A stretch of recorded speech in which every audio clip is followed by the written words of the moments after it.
আব্দুল উজ্জা আমার নবীর কাছে যাইয়া আমার নবীর জবানের এলেম শুনিয়া, আমার নবীর জবানের কালাম শুনিয়া, এত সুন্দর চেহারার অধিকারী আমার নবীজির চেহারা মুবারক দেখিয়া আব্দুল উজ্জা ইসলাম গ্রহণ করেছে। জিরো বলেন সুবহানাল্লাহ। আব্দুল উজ্জা ইসলাম গ্রহণ করে ফেলেছেন।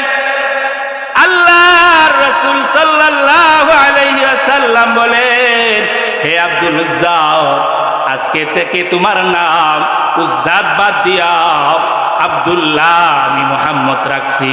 জিরো বলেন সুবহানাল্লাহ। উজ্জাত বাদ, এখন থেকে তোমার নাম হয়ে গেছে কি আব্দুল্লাহ। পৃথিবীর শ্রেষ্ঠ কয়েকটা নামের মধ্যে আব্দুল্লাহ একটা শ্রেষ্ঠ নাম। জিরো বলেন ঠিক কিনা? আমরাও নাম রাখি সুরুত আলী, হ্যাঁ, কদম আলী, উল্টু বুলটু, কত আজাইরা নামগুলো আমরা রাখি, অথচ নামের ফজিলত আপনারা জানেন?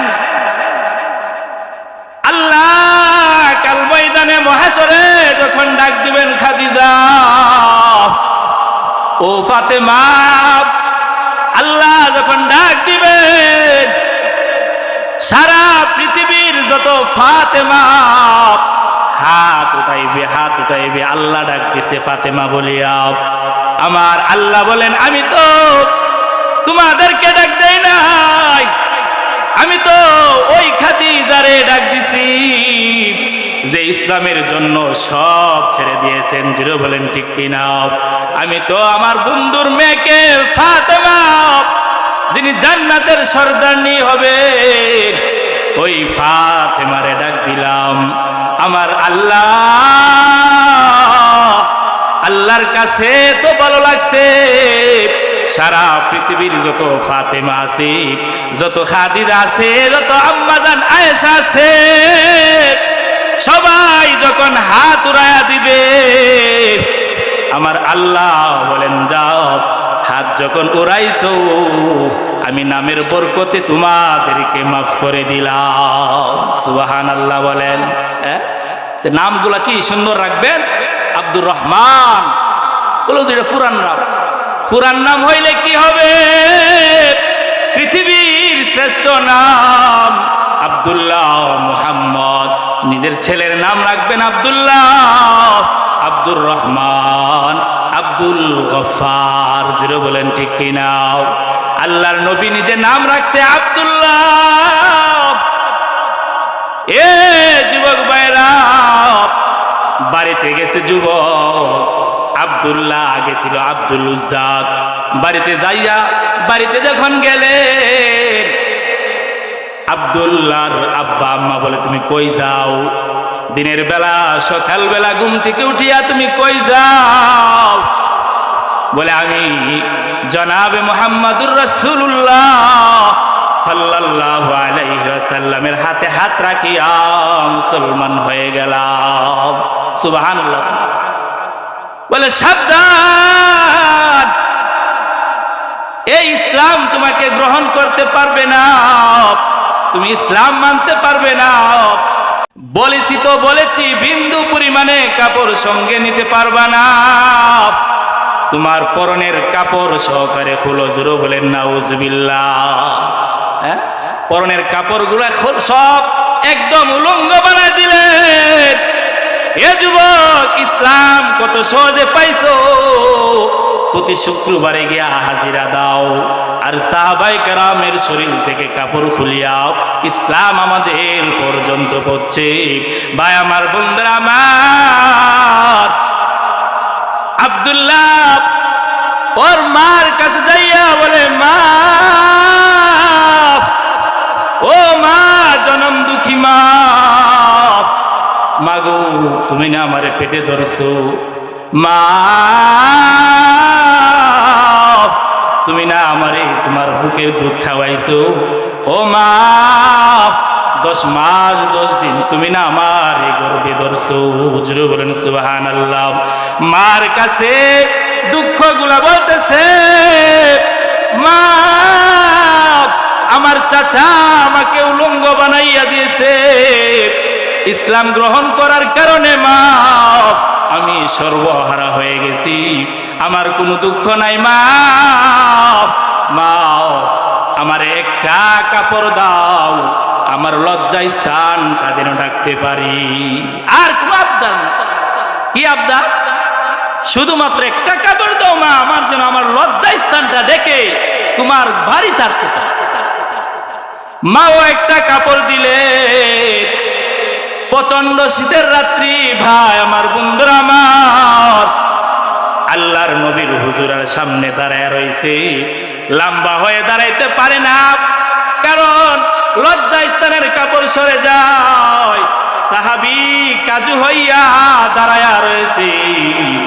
গভীর রাত্রি, শেষ রাত্রি যখন হয়ে গেছে, আমার নবীজি হুজুরা থেকে বের হলেন, মসজিদে যাইবেন, মসজিদে গিয়া নামাজ আদায় করবেন। আল্লাহর নবীকে দেখিয়া আব্দুল্লাহ সালাম শুরু করলেন। জোরে বলেন সুবহানাল্লাহ। আসসালাতু আসসালামু আলাইকা ইয়া রাসূলুল্লাহ, আসসালাতু আসসালামু আলাইকা ইয়া হাবিবাল্লাহ। আল্লাহর রাসূল সালাম শুনিয়া বলতেছেন, কে তুমি? এত প্রচন্ড শীতের রাত্রি, কে তুমি দাঁড়ায়া রইলাও? আব্দুল্লাহ এবার ডাক দিয়া বলেন, ও নবী গো, আমি হইলাম সে আব্দুল্লাহ। বলে, কোন আব্দুল্লাহ? বলে, আপনার হাতে হাত রাখিয়া মুসলমান হয়ে গেছি, এই জন্য আমার বাবা আমার চাচা মিলিয়া আমার সম্পত্তি গুলা নিয়ে গেছে। ও নবী গো, এমনকি আমার শরীরের জামাগুলি খুলিয়া নিছে। বলে, তোমার বাবা না ধনাঢ্য ব্যক্তি ছিল, তুমি তো এরকম যুবক ছিলা, পালসার দিয়া ঘোরাফেরা করতাম, তুমি তো সকাল বেলা যে কাপড় পরিধান করতাম, সন্ধ্যা সময় সেই কাপড় আবার চেঞ্জ করতাম, কেন রে তোমার গায়ে আজকে কাপড় নাই? চোখের পানিগুলা ছাড়িয়া দিয়া, ও মা, পর্দার আড়ালের মা, তুমি জানো না তোমার দাম কত গো মা? মা জানো না? ও মা, তুমি জানো না তোমার ইজ্জত কত গো মা? তুমি কেমন করে ঘুমাও? তোমার চেহারা খুলিয়া বাজারে যাইয়াও পর পুরুষের সামনে তুমি কথা বলো গো মা। ও মা, তুমি জানো না? ও ভুল, তুমি জানো না কোন চেহারা নিয়া কাল ময়দানে মহাশরে তুমি আল্লাহর সামনে দাঁড়াইবা, আল্লাহর রাসূলের সামনে দাঁড়াইবা। মা, ইসলামটা এত সহজে আসে নাই। ও মা, সিরিয়াল গুলো দেখিয়া দেখিয়া, স্টার জলসা গুলো দেখিয়া দেখিয়া তুমি নামাজও পড়বা আবার সুদও খাইবা, তুমি নামাজও পড়বা আবার ঘুষও খাইবা। ইসলামে তো সহজ না রে বাজার। আব্দুল্লাহর গায়ে থেকে সবগুলা কাপড় খুলিয়া নিল। আল্লাহর নবী বলেন, আব্দুল্লাহ, তুমি আমার হুজুরা শরীফের ভিতরে আসো। সুবহানাল্লাহ। হ্যাঁ, তুমি আমার হুজুরা শরীফের ভিতরে আসো। আল্লাহর নবী হুজুরা শরীফের ভিতরে নিয়া আল্লাহর নবীর দুইটা জুব্বা মুবারক হাদিয়া দিলেন। জোরে বলেন সুবহানাল্লাহ। আব্দুল্লাহর কত কপাল রে, আব্দুল্লাহর ভাগ্য কত ভালো রে। সম্পত্তি ছাড়ার কারণে, নিজের কাপড় গুলা খোলার কারণে আমার নবীজির জুব্বা মুবারক হাদিয়া পাইলেন। আল্লাহর নবী দুইটা জুব্বা হাদিয়া দিলেন। এই জন্য সাহাবায়ে কেরাম আব্দুল্লাহ জুল বাকাতাইন বলতে মরণ পর্যন্ত আব্দুল্লাহকে আব্দুল্লাহ জুল বাকাতাইন বলতেন, কারণ ইসলাম গ্রহণ করার কারণে আল্লাহর নবীর পক্ষ থেকে দুইটা জুব্বা পরিধান পাইছে। জোরে বলেন সুবহানাল্লাহ। এবার আল্লাহর নবী বলতেছেন, হে আব্দুল্লাহ, তুমি সব ছাড়লা ইসলামের জন্য, তুমি বলো এখন তোমার মনের কি আকাঙ্ক্ষা, কেন ইসলাম কবুল করলা, তোমার কি ইচ্ছা আছে?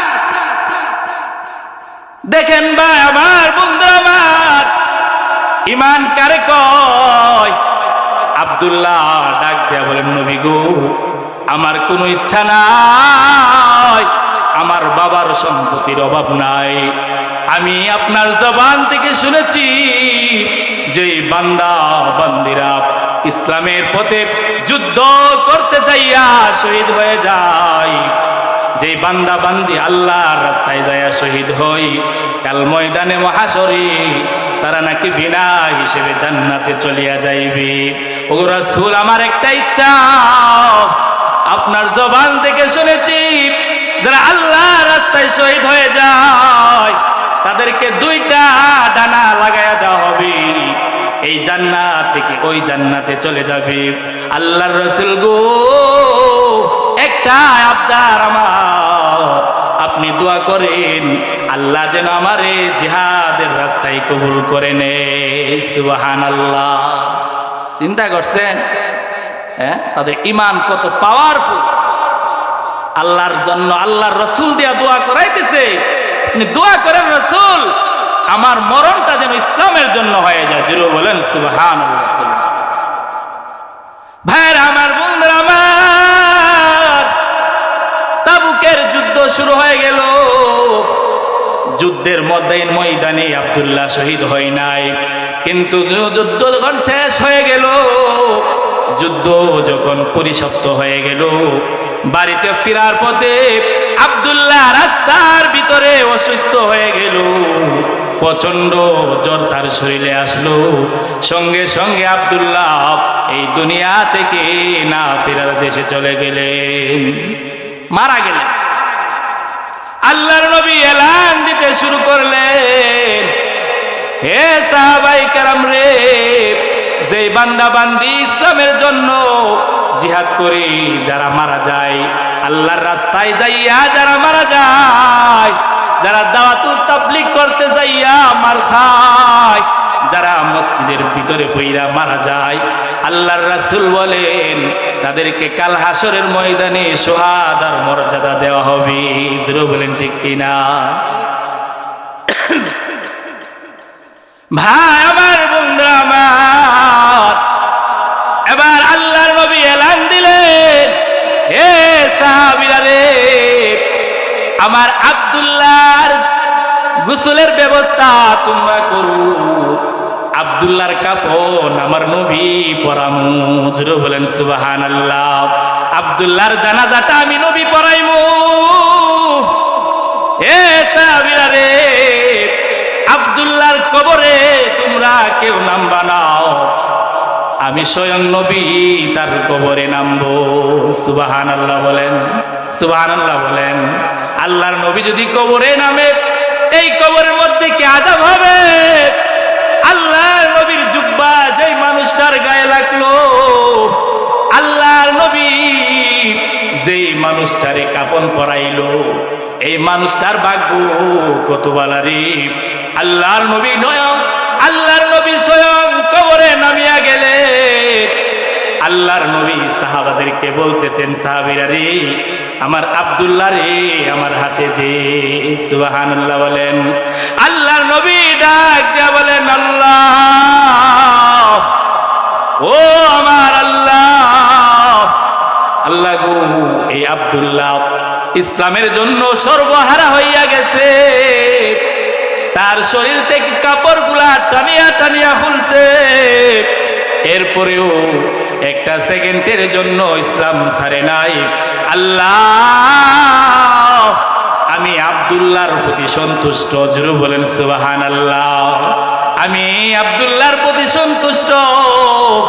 আল্লাহ, দয়া করিয়া তুমিও আব্দুল্লাহর প্রতি সন্তুষ্ট হয়ে যাইও।